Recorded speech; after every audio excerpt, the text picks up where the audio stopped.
We've had to partially dismantle the front mounting bracket, just take the switches off so that we can mount this bracket onto the top of the axle. So that will sit in those recessed holes there, so that will sit on the top of the axle.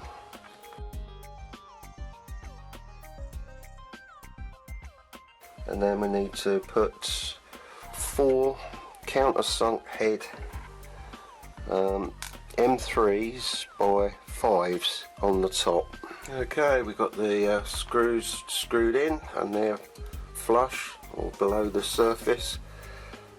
Next piece will be the gear and the can combination, and that sits on the centre pin somewhere in the midway position. It doesn't really matter. Just give them another tooth. There we are. So we've got that. That's engaged in the worm gear. So the next thing to do will be to fix the limit switches down onto the pads.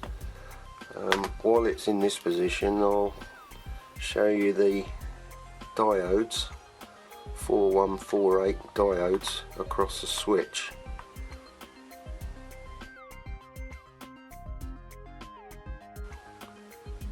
So there's 3 terminals on the switches. Just about there is C, and then NO and NC. So this is C, the middle terminal is NO and NC. So that means this is common. The middle one is normally open and the other one is normally closed. So when the switch is activated, they actually change around. So that turns into normally open, which is now closed, and this one is now open. So we've got one of these each way, which is going down across to the motor, and once the switch is activated,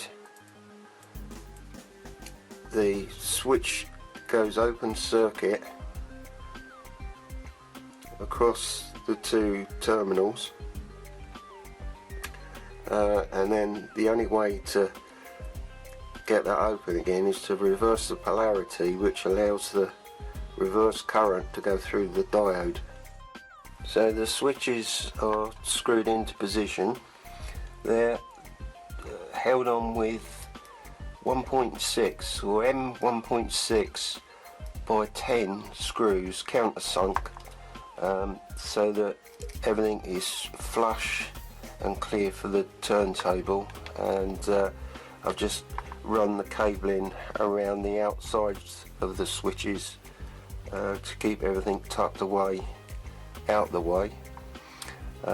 So this will drive the turntable. Okay, so the gear that we've got here has got a hexagon inset, and also the screws that hold the gear to the cam drive will engage into the bottom of the turntable. So we've got the bearing in the centre and 2 holes there, and they will engage. So all that will transmit the drive through to the turntable. So the turntable will actually sit on top, and let's see if I can get that lined up. So that will actually sit up there and drop right down into the hex so that it can be driven around. So that's the basic setup, but the next step really is to screw this into the body. I think I've shown you this before. There's not much left of it now, but it's still being contained within the boundaries or the walls of the original Bruder dumper setup. So there's just a few holes and things etc. drilled in there to get all this lot in. So the next step then will be to put it inside there. Okay, so to put the top cover on, or put it into the frame, it's held on with 4 screws, 2 in the top and 2 in the sides, and these are M2 by 5 countersunk head. So if it needs to come out of the frame, that's what holds that bracket in. So I'll just finish that screw because he is fiddly. Okay, so we've got the thing screwed in. So there's 4 screws that hold this axle assembly into the main frame.